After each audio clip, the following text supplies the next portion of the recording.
막을 수 없네. 영적은 내 대신 돌아가신 그 놀라운 사랑 잊지 못해. 세상 즐거움 다 버리고 세상 사랑 다 버렸네.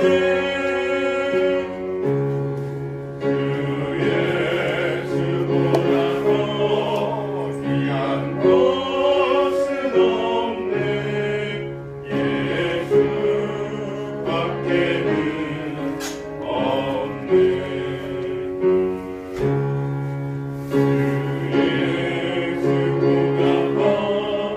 귀한 것은 없네. 이 세상 누구나 바꿀 수 없네. 이전에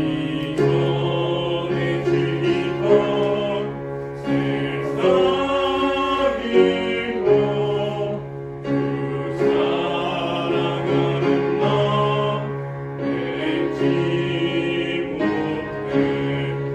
세상 즐거움 다 버리고 세상 사랑 다 버렸네. 주 예수보다 더 귀한 것은 없네. 예수밖에는 주 예수보다도 주 예수보다 더 귀한 것은 없네. 이 세상의 것과 바꿀 수 없네. 욕과 핍박이 몰려와도 주 섬기는 내 맘 변치 않아. 세상 즐거움 다 버리고 세상 사랑 다 버렸네. 주 예수보다 더 귀한 것은 없네. 예수밖에는 없네. 이 아침에 살아계신 하나님의 우리에게 주시는 말씀, 살아계신 하나님께 우리에게 주신 말씀 보도록 하겠습니다.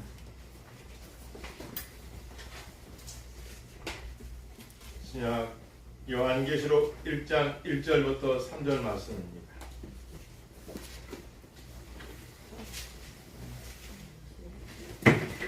요한계시록 1장 1절부터 3절, 제 성경책 399쪽에 있습니다. 자유순 아멘. 같이 읽겠습니다. 시작. 예수 그리스도의 계시라 이는 하나님이 그에게 주사 반드시 속히 일어날 일을 그 성도에게 보이시려고 그의 천사를 그 정원관에 보내어 함께 보내시라. 요한은 하나님의 말씀과 예수 그리스도의 증거 곧 자기가 한 것을 다 증언하였느라 이 예언의 말씀을 믿는 자와 듣는 자와 그 가운데 기록한 것을 지키는 자는 복이 있나니 때가 가까우니라. 아멘. 따라하겠습니다. 이 예언의 말씀을 믿는 자와 듣는 자와 그 가운데에 기록한 것을 지키는 자는 복이 있나니 때가 가까움이라. 한 장 더 구약에서 찾아보겠습니다. 시편 19편입니다. 구약전서 시편 19편. 제 성경책 구약 815쪽에 있습니다. 구약 815쪽 시편 19편 7절부터 11절까지 한 절씩 교독하시겠습니다. 여호와의 율법은 완전하여 영혼을 소송시키며 여호와의 증거는 확실하여 우둔한 자를 지혜롭게 하며 여호와의 교훈은 정직하여 마음을 경외하고 여호와의 계명은 순결하여 눈을 밝게 하시도다. 여호와를 경외하는 도는 정결하여 영원까지 이르고 여호와의 법도 진실하여 다 의로우니 그는 곧 나는 승보다 더 선한 것이 없며 꿀과 승소들보다 더 밝다. 다 같이요. 또 그의 손이 이것으로 경고를 하고 이것을 지킴으로 상행이니이다. 네. 우리 앞뒤 연합으로 인사하겠습니다. 하나님 말씀으로 승리합시다. 하나님 말씀으로 기도로 승리합시다. 승리합시다. 기도로 승리합시다. 저는 여러분 축복하기를 원합니다. 지난 겨울에 하나님의 말씀을 묵상하다가 과연 마지막 때에는 어떠한 복을 받는 자가 진짜 형통한 자일까? 그랬더니 요한계시록에 보니까 7가지 요한계시록의 복이 나오더라고요. 그동안 구약에서 요한계시록 마지막까지 복이라는 단어가 상당히 많이 있습니다. 여러분 세상에서도 신법이냐 국법이냐에 따라서 과거의 법보다는 새로 개정된 법이 우선합니다. 그렇다면 저는 어떻게 하면 여러분들에게 우리가 이 마지막 때라 일컫는 시대에 붙들어야 할 복이 무엇인가 그래서 찾아왔습니다. 그다음 7가지가 있는데 읽어드리겠습니다. 첫째 계시록 6장 3절에 보니까 성경을 읽는 자와 듣는 자와 이것을 지키는 자가 복이 있다라고 말씀하셨어요. 그 다음에 14장 13절에 보니까 주 안에서 죽은 자들이 복이 있다라고 기록되어 있습니다. 또한 16장 15절에 보니까 깨어 자기 옷을 지켜 벌거벗고 다니지 아니하며 자기의 부끄러움을 보이지 않는 자, 즉 정결한 자는 복이 있다. 성결한 자가 복이 있다. 19장 9절 어린 양의 혼인잔치에 청함을 받은 자는 복이 있다. 20장 6절 말씀해 보니까요. 첫째 부활에 참여하는 자, 그리스도 안에서 죽은 자들이 있잖아요. 그리고 첫째 부활에 참여하는 자가 복이 있다는 거예요. 22장 7절의 6번째 복인데요. 보라 내가 속히 오르니 이 두루마리의 예언의 말씀을 지키는 자는 복이 있다. 7번째는요. 자기 두루마리를 그러니까 의롭게 살아가는 사람이 많은 거예요. 두루마리를 빠는 자들은 복이 있다. 7가지를 찾았어요. 그 다음 우리는 산상수훈 8복에 관해서 우리는 많이 들었고 또 많이 공부했습니다. 근데 과연 여러분과 내가 이 땅에 살아가는 모든 사람들이 붙들어야 할 마지막 축복 7가지 오늘 설교의 제목입니다. 저는 먼저 이 7가지 복이 여러분과 여러분 믿음의 자손들 위해 영원토록 함께 하길 주의로 축복합니다. 아멘. 그럼 우리가 먼저 알아야 할 것은 여러분이 이렇게 다니시는 우리 교회는 어떤 교회입니까? 라고 누가 물어본다면 뭐라고 대답하겠습니까? 우리 특별한 형제님이 계신데 우리 찬서 형님. 찬서 형제님이 다니는 교회는 어떤 교회입니까? 주상표로 시키오. 아 그렇습니까? 예, 우리 준서 형제님 키가 쑥 자라 형제님들 준서 형님이 다니는 세종참정교회는 어떤 교회인 것 같습니까?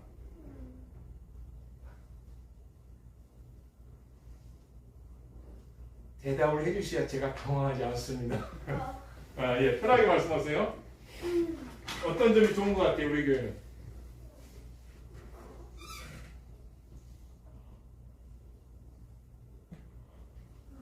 예, 그럼 생각하시죠?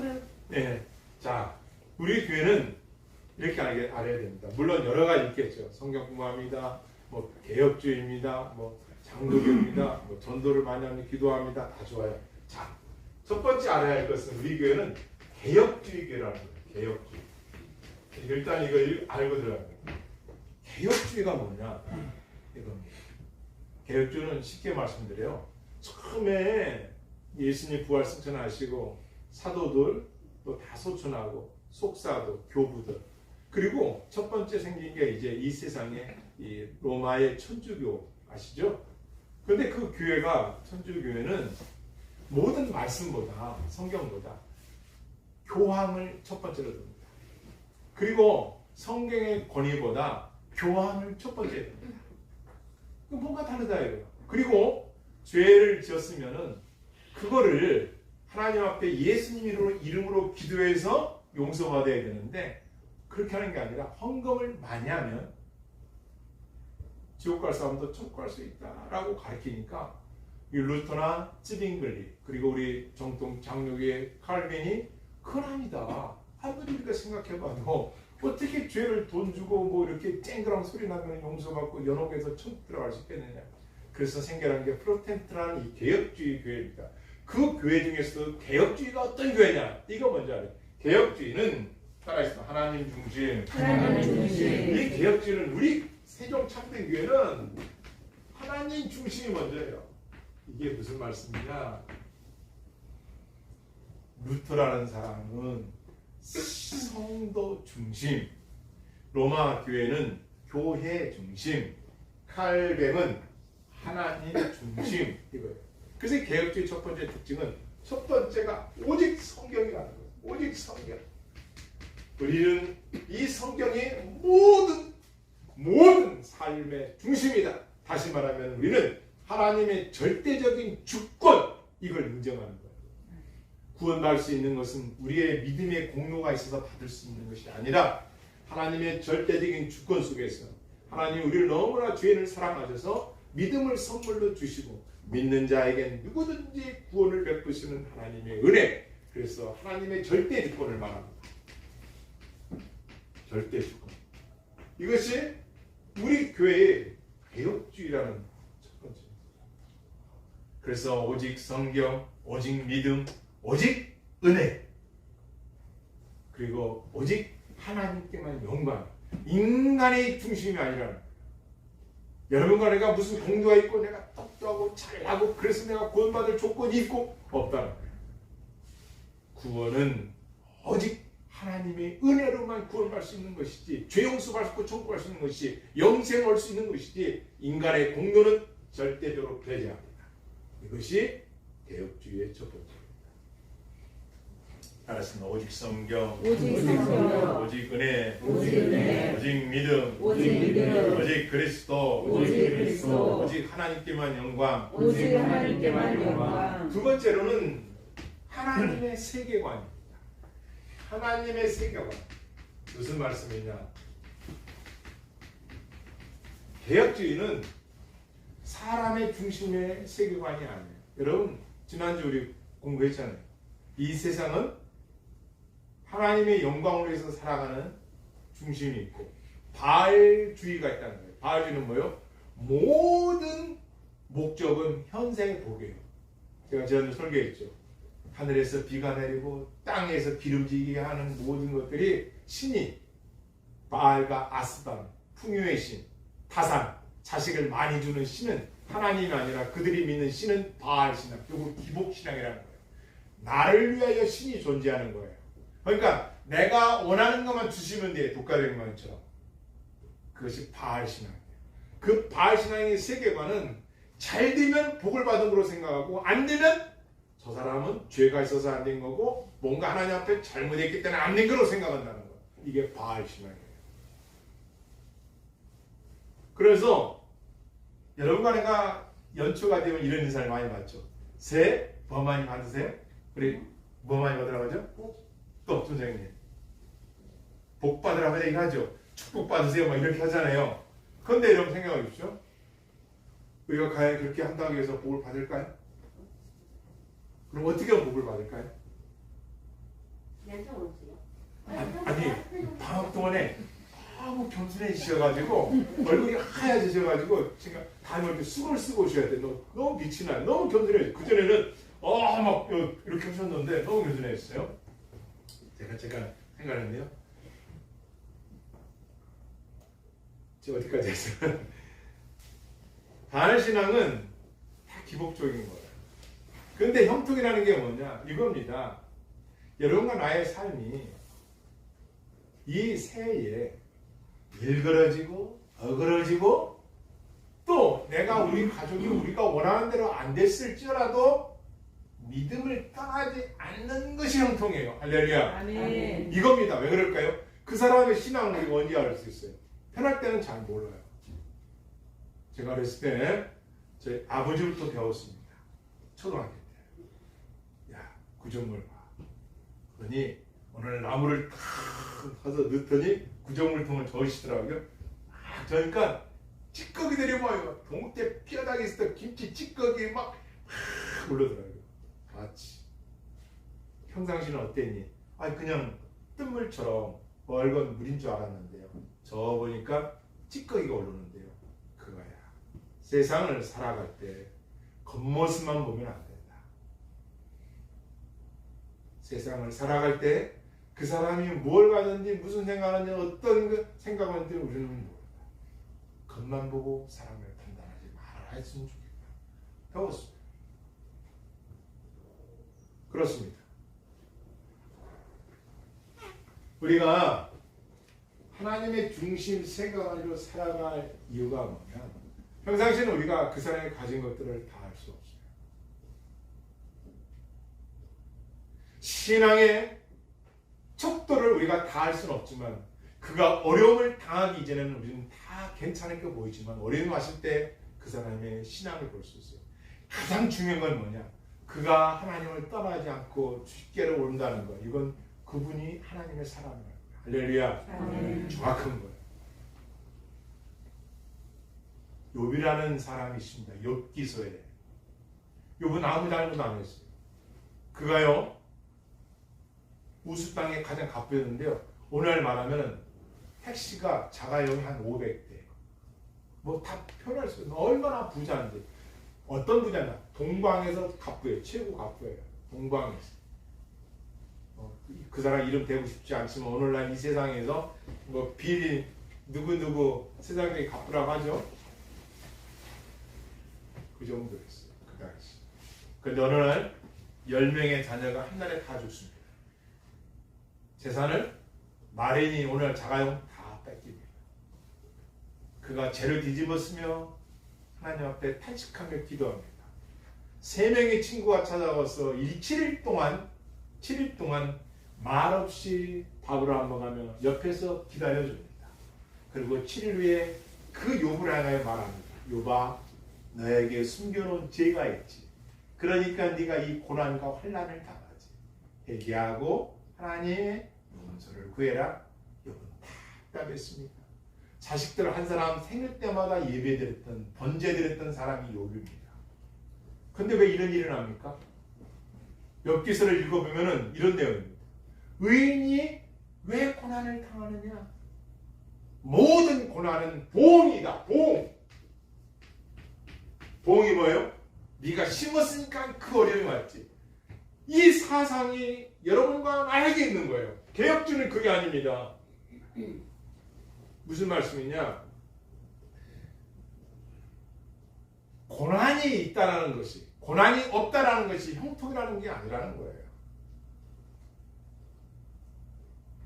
고난이 없는 것이 형통이 아니라 그 고난 속에서도 욥은 탄식하며 기도하며 원망하지 않고 하나님 곁에 붙어 있는 거예요. 왜 그런 일이 났어요?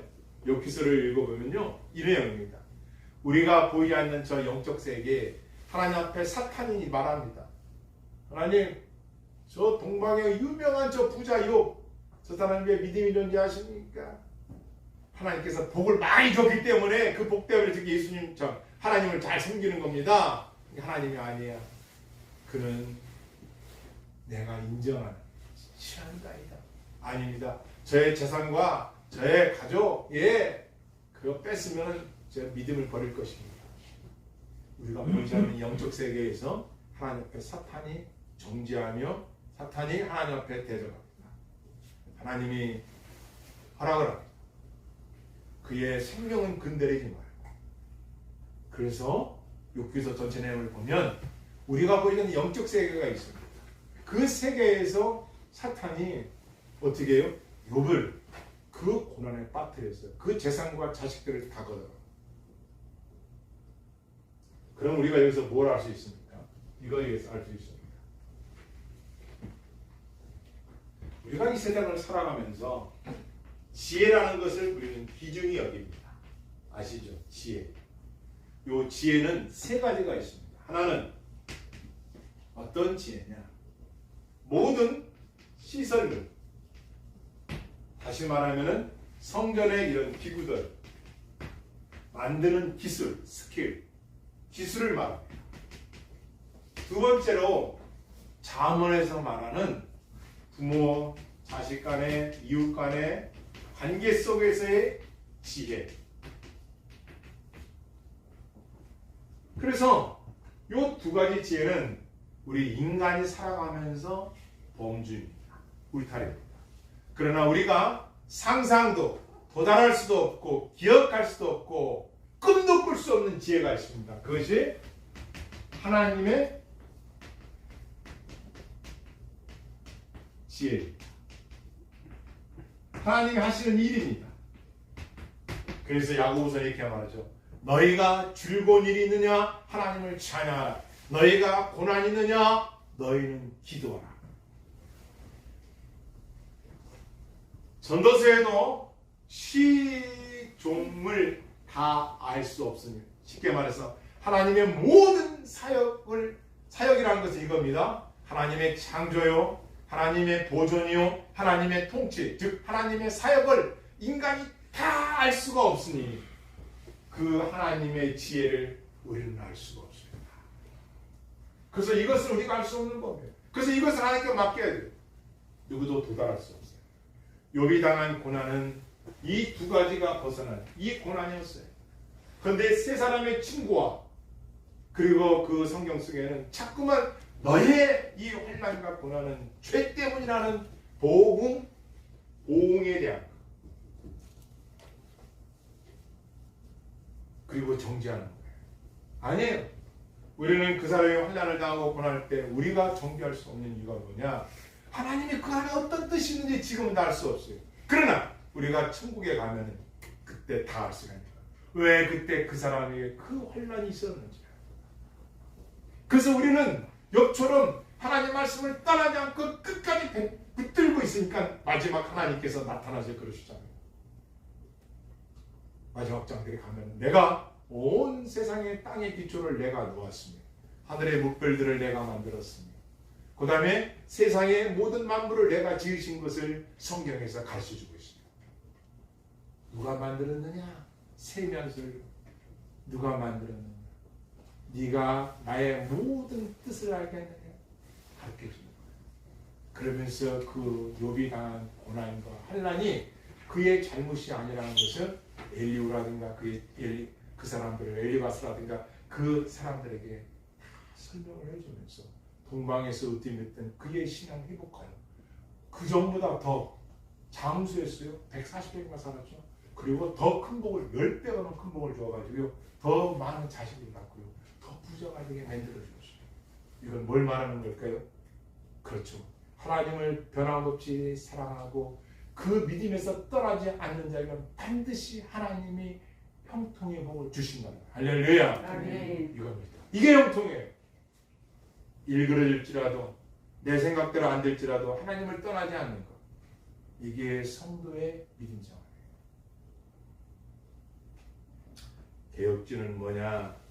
한번 개혁주의 들었습니다. 개혁주의는 언약 신학입니다. 언약 신학입니다. 세 번째는 언약이에요. 언약이라는 게 뭐예요? 말씀을 하신 거를 하나님이 이루신다는 거예요. 그러니까 여러분과 내가 오늘 말씀의 본문 계시록 1장 1절은 읽는 자, 성경을 읽는 자와 듣는 자와 지키는 자가 복이 있다는 말씀이 뭐냐? 7가지 마지막 때의 7가지 축복 중에 첫 번째 복인데 오늘은요. 말씀을 읽는 자가 복이 있다는 거예요. 왜? 말씀을 읽을 때 그 언약이 하나님이 이루시는 것이 성경에 나와 있거든요. 또 이루실 것이고. 그래서 우리가 성경을 읽을 때 첫 번째가 구속사를 읽어야 된다는 거예요. 다시 말하면 성경을 읽는데 그냥 창세기부터 읽는 것도 중요하지만 이 생각을 갖고 읽어요. 구속사. 구속사는 뭐냐? 하나님께서 아담 하와가 죄를 졌고서 타락됐잖아요. 그 타락한 아담 하와를 버리지 않고 그의 자손에게 언약하시죠. 너의 후손에서 구원자가 나타날 거 말씀하시면서 점진적으로 그것을 창세기, 출애굽기, 레위기, 민수기 쭉 하면서 예수 그리스도 이 땅에 마지막 계시자 예수 그리스도 오시는 것까지 하나님 어떻게 하나님의 백성들에게 약속한 말씀을 이루셨는가? 구원의 여정에 대한 구원의 점진적 계시를 이루어 가시는 거예요. 그래서 성경 읽을 때 그냥 막 읽는 게 아니라 그런 구속사를 생각하며 읽는 거예요. 구속사는 뭐냐? 성부, 성자, 그 다음에 성령님, 이 성삼위 세 분께서 구속사를 이루시는데 저때 어떻게 구속 방식을 할 것이냐, 그 다음에 구속자는 누구를 세울 것이냐, 그리고 구속 백성은 누가 될 것이냐, 요 구속자, 구속 방법, 그 다음에 구속 백성에 대해서 언약을 말씀하시고 이루어가는 게 성경이에요. 저도 그 전에 신대원 공부할 때요, 성경을 제가 하루에 20시간씩 읽은 적이 있어요. 4시간씩만 자고, 그것도 금식하면서 무릎 꿇고. 심지어 기도원에서 그 성경 읽는 기도원이었는데요, 금식하는 나고 또 마이크를 잡으라 해가지고 얼마나 지치고 힘든지. 그래가지고 제가 아예 의자에서 내려서 그럼 이왕 하는 거야, 내가 더 드린다. 무릎 꿇고 읽었어 성경. 진짜 할렐루야 할렐루야 그냥 나오더라고요. 그런데 그렇게 20시간 읽어본 적도 있습니다. 근데 지금 생각하니까 그렇게 다도 이렇게 제가 한 35회 정도 더 들을지 모르겠어요, 읽은 것이. 그런데 그렇게 읽는 것도 중요하지만 그것보다 한 번을 읽더라도 정독으로 구속사, 하나님이 어떻게 죄인을 구속으로 이루어 나가시는가를 머릿속에 생각하며 읽어야 돼요. 그래서 이 구속사는 4가지로 함축할 수가 있는 거예요. 4가지로 함축한다는 게 무슨 말씀이냐? 자, 오늘 계획적 신앙에 대해서 우리가 보는데요, 4가지가 뭐냐? 첫째는 하나님께서 창조하셨다. 그리고 인간 연애가 어떻게 됐어요? 타락되었죠. 타락된 인간을 누구를 믿으면? 그리스도를 믿으면. 어떻게 하신다고요? 그를, 예수 그리스도를 믿는 자마다 구원을 이루신다. 이거예요. 성경의 구속사예요. 이 4가지 패러다임입니다. 이 4가지로 성경은 기록되어 있어요. 그래서 사사기를 읽던, 역대기를 읽던, 복음서를 읽던 보면 이렇게 되어 있어요. 이 구원을 이루는 과정이에요. 그래서 우리는 성경을 읽을 때 첫 번째가 구속사를 읽는다. 이 구속사를 읽는다는 것은 이런 패러다임을 가지고 읽어야 되는 거예요.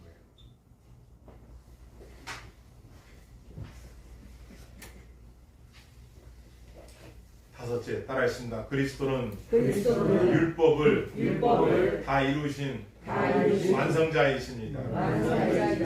무슨 말씀이냐면, 율법이라는 것은 하나님의 법은 우리 인간을 하여금 당신이 왜 죄인인가에 대해서 조목조목 가르쳐주고 있어요.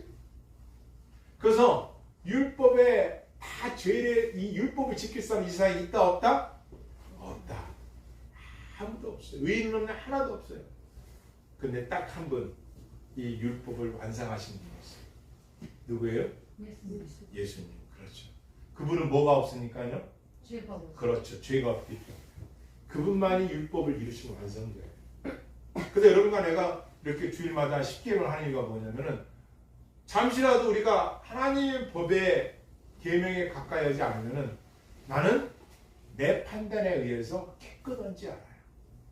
그래서 교회는 수없이 여러분을 위로하고 소망을 주고 죄를 지적하고 회개해서 사죄를 얻은 기쁨, 그것이 복음이죠. 그 죄에서 용서해 주신 분이 있는데 그분을 의지하고 믿고 나가라는 거예요. 그렇지 않으면 여러분과 이 세상 살아가면서 수많은 정죄와 과거의 지은 죄와 아픈 상처들 때문에 날마다 정죄당한다면 우리는 살아갈 힘이 없을 거예요. 그래서 복음이 왜 위대하냐? 구원을 이루신 분이 예수님으로 그분의 보혈의 공로로 우리가 또 주님 앞에 나갈 수 있는 힘을 얻는 거예요. 할렐루야. 아멘. 이것이 능력이라는 것이죠. 율법의 완성은 사랑입니다. 왜 예수님이 죽기까지 우리를 구원시켰냐? 사랑 때문에. 사랑했기 때문에, 용서했기 때문에. 따라했습니다. 개혁주의는 하나님의 사랑과 그리스도의 공로를 언약의 2가지로 봅니다. 그렇죠. 하나님의 사랑만 있는 게 아니라 예수님의 그 고난과 예수님의 그 죄 없으신 피를 쏟은 사랑이 있었기 때문에 우리가 구원받은 거예요.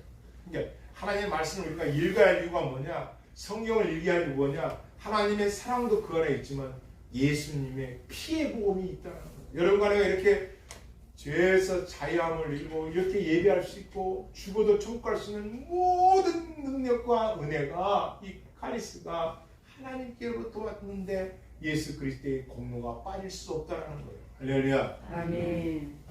예수님은 십자가 달리실 때 12천사를 부를 수도 있는 능력이 있어요. 그러나 그 천사를 불러서 십자가를 앉았다면 어떻게 됐을까요? 아무도 구원받을 자는 없겠죠. 받으신 거예요. 그러니까 여러분이 내가 이 안에 형통의 삶을 살려면 뭐냐?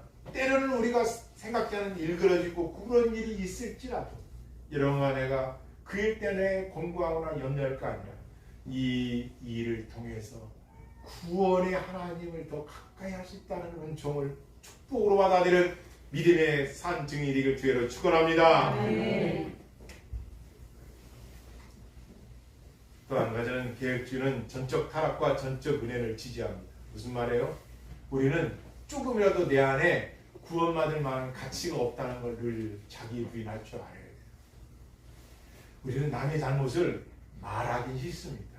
정죄하긴 싫습니다. 왜 제절에 TV 보다가 다른 사람 잘못한 걸 듣다가 그때 우리는 조심해야 돼요. 왠지 아세요?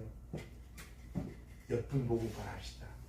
내 눈에 들보를 뺍시다. 들보를 뺍시다. 형제님 두 분 보시고 이 키가 크셔가지고 내 눈에 들보를 뺄 줄 알아요. 저 눈에 티눈을 뽑으려고 하지 말고 내 눈에 들보를 먼저 빼라는 거. 들보가 뭐예요? 나무를 먼저 빼라는 거예요. 이 그리스도의 삶은 어떻게 하느냐? 그리스도의 삶은 남의 눈에 티눈이 아니라 내 눈에 들보를 제거하는 사람, 그게 성화라는 거죠. 그래서 개혁주의는 항상 루터가 말한 칭의 앞에 선택이 들어갑니다. 하나님이 택한 자들에 대한 사랑. 그리고 이 구원의 복음은 누구든지 누구든지 믿는 자들에게, 그리고 믿고 보니 내가 하나님으로부터 부름받은 자라는 걸 깨달으니까 그 은혜가 너무 큰 거예요. 내가 뭐라. 그래서 우리는 전적 타락에 내가 남을 구원할 수도 없고 내가 나를 구원할 수도 없는 존재였는데 그런 나를 하나님께서 너무 사랑하셔서 예수님을 보내셔서 죽기까지 나를 구원시켜 주셨다는 거예요. 이것이 아버지 하나님의 놀라운 사랑입니다. 그래서 이 은혜는 하나님께로 왔다는 것이죠. 그래서 우리는 오직 은혜라는 거예요. 마지막 개혁주의는 가시적이며 비가시적인 교회를 얘기합니다. 무슨 말이에요? 교회는 이 땅에 있는 성도들이나 먼저 예수님 믿고 천국에 들어가 있는 그 성도들이나 다 하나예요. 다 하나예요. 우리가 예수 그리스도를 영접한 순간부터 예수 그리스도를 믿는 자들에게는 다 하나가 돼요. 일치라는 것이죠. 그래서 이 땅의 교회는 이 가시적 교회, 눈에 보이는 이 땅의 교회들은 행할 길이 뭐예요? 첫 번째가 교회는 말씀을 선포해요. 왜 성경을 우리가 지금 읽어야 되느냐? 왜 성경을 읽는 자가, 듣는 자가, 지키는 자가, 보고 있는 자에 대해서 말씀을 듣고 있습니다. 왜 성경을 읽어야 되느냐? 말씀은 선포가 교회에서 이루어지기 때문에. 그리고 개혁주의는 성례입니다. 성례는 뭐예요? 세례와 그리고 성만 찬양입니다. 우리 조경님도 세례 받으실 때 들었습니다. 예, 감사합니다. 하나님의 은혜가 옵니다. 그리고 또 아직 못 받으시면 올해 또 받으십니다. 받으셨다잖아요. 제가 키가 좀 밝아요. 예, 받으셨다잖아요. 안 받으셨으면 올해 와주셔야 됩니다. 이건 저희가 해봤어요. 우리가 예수님이 안 했다면 내가 여러분 세종에 와서 여러분 만날 수 있겠어요. 여러분이 저를 받겠어요. 나 이게 너무 놀라운 거예요. 그래서 이 아델포 헬라어 그리스어로 이 형제라는 뜻이 뭐예요? 자궁 속에서 한 자궁 속에서 나왔다는 거예요. 그러니까 예수 그리스도를 믿는 형제들은 누구냐? 부모로부터 태어난 형제보다 더 친하다는 거예요. 더 중요하다는 거예요. 이게 바로 우리 개혁주의 교회예요. 따라했습니다. 구원은 어디로부터 오는가? 구원은 오직 하나님께로 온다. 인간의 어떤 율법의 행함이라든가 행할 수도 없고 어떤 공로가 있어서 그럴 수도 없는 거예요. 두 번째, 구속은 구속은 창조, 타락, 예수 그리스도 영접하면 구원받고 불신하면 멸망받는다. 할렐루야. 아멘. 그래서 하나님의 구속에는 누구든지 주 예수를 믿으라 그리하면 너와 내 집 차별 없는 구원의 은총을 하나님께서 베푸신 거예요. 로마 3장 20절에 보면 곧 예수 그리스도를 믿음으로 말미암아 모든 믿는 자에게 미치는 하나님의 의인이 차별이 없느니라. 다시 말하면 선민 아브라함의 후손이든 이방이 됐든 누구든지 예수 그리스도를 믿는 자들은 구원을 받을 수 있더라는 거예요. 그래서 성경의 구속사는 하나님 아브라함 선민의 속에서 하나님 이방인 대표자 욥을 통해서 하나님의 구원의 경륜을 이루어 가시는 것입니다. 우리 개혁주의의 또 대단한 것이 뭐예요? 예수 그리스도를 믿으면 예수 그리스도를 믿는 자들은 하나님께서 반드시 그를 끝까지 인도하는 걸 믿으시길 바랍니다. 아멘. 더 중요한 것은 번역의 중세 진짜 우리가 믿는다면 하나님의 말씀에 거듭나는 것이다. 성결하게 살고자 하는 반드시 하나님 앞에 내가 다 주님 앞에 바르게 살고자 하는 그런 몸부림들이 우리 안에 있다. 또 우리 볼 때는 작지만 이렇게 예배를 소중히 여고 하나님 말씀의 중심에 살고 교회 중심의 삶을 살고 할렐루야. 아멘. 기도로 살아가는 것이죠.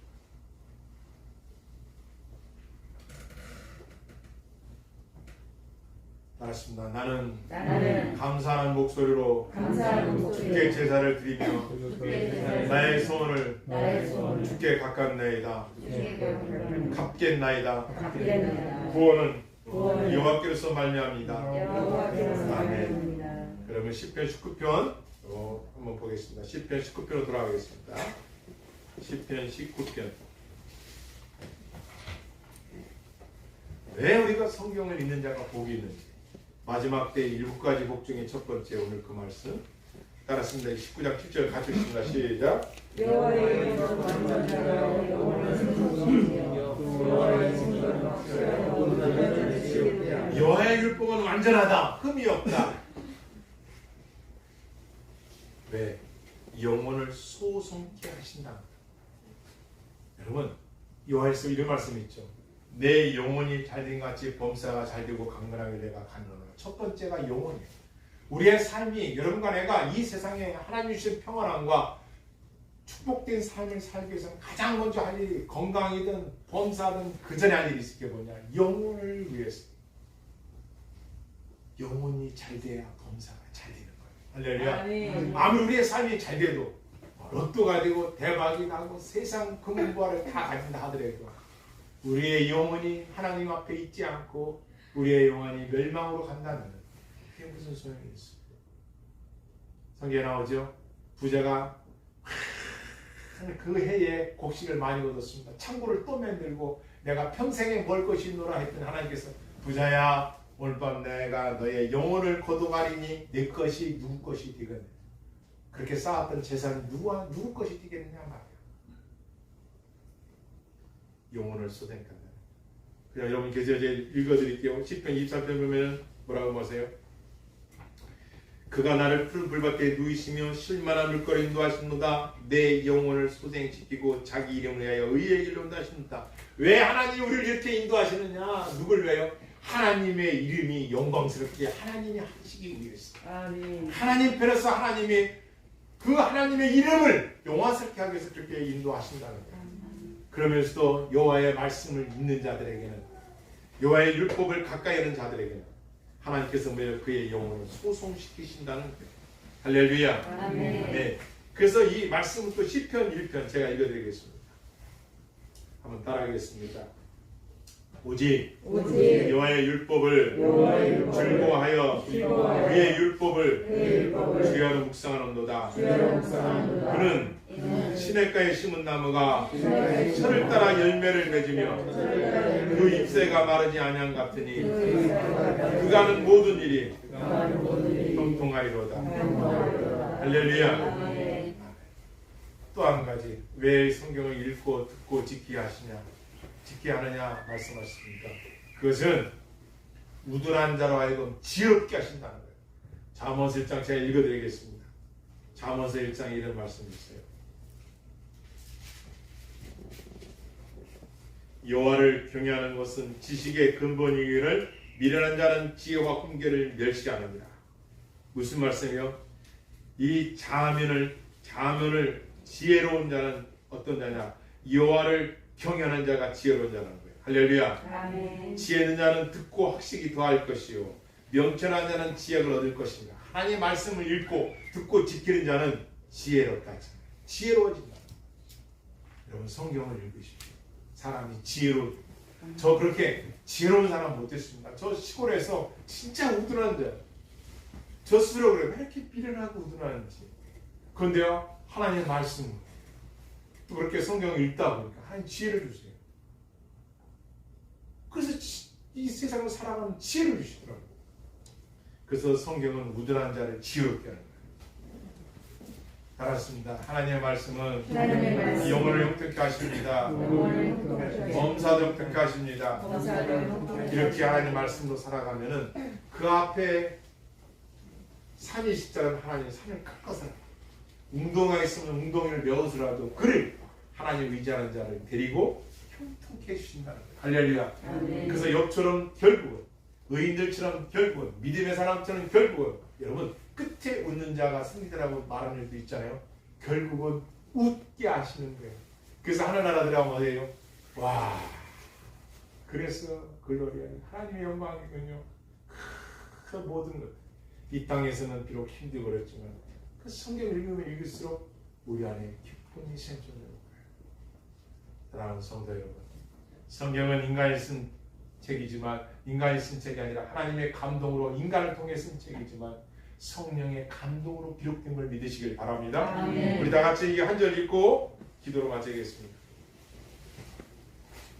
디모데후서 신약전서 디모데후서 3장 15절 16절 읽고 마치겠습니다.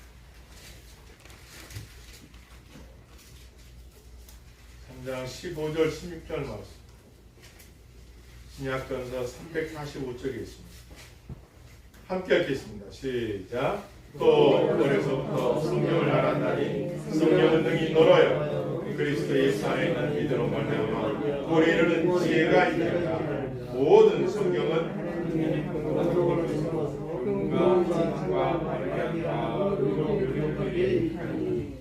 아멘. 잘하셨습니다. 모든 성경은 하나님의 감동으로 된 것으로 교훈과 책망과 바르게 함과 위로 교육하게 유익하니라. 할렐루야. 기도하시겠습니다.